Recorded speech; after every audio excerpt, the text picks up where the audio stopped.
অসহায় এবং ভূমিহীনদের আর্তনাদে কেঁপে উঠছে শেরপুর। দর্শক, আমি এই মুহূর্তে রয়েছি বগুড়ার শেরপুর উপজেলার বাসস্ট্যান্ড এলাকায়। দর্শক মণ্ডলী, আপনারা দেখতে পাচ্ছেন একটি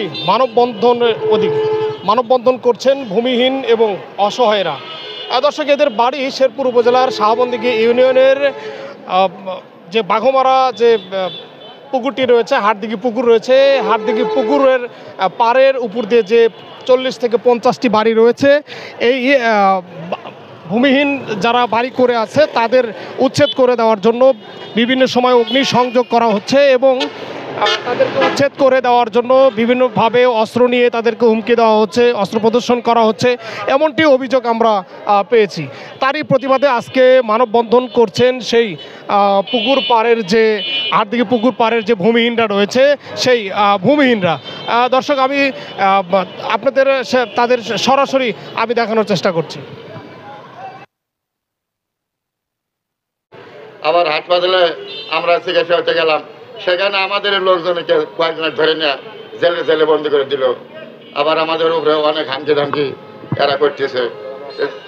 তারপরে ওটা চলে গেল, প্রতিদিন আমাদের এলাকায় যায় এরা অস্ত্র নেয়, রামদাও নেয়, হাসে নেয়, ঘোরাঘুরি করে।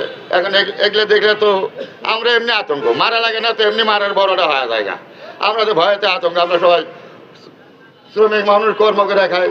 আমি হয়তো রিক্সা চালাই, আমার আরেক ভাই হয়তো ভ্যান চালায়, এরকম আমরা সবাই ওখানে আছি।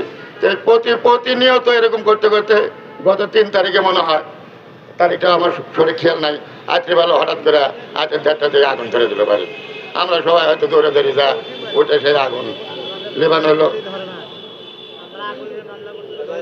আবার এদিকে আমরাই আগুন পুরানোর মামলা করলাম, সেখানে সেই মামলার কোনো তদবিরও হয় না, তারা কোনো আসামিও ধরে না। আসামি এখনো প্রকাশ্যে ঘুরে বেড়াচ্ছে, আমাদের হুমকি দিচ্ছে।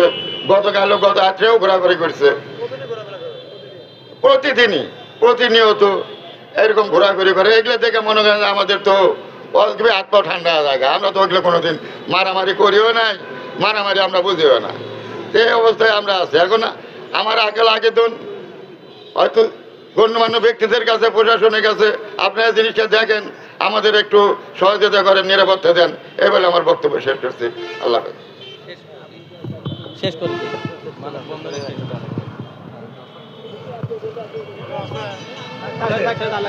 আর কি বক্তব্য আলাদা না।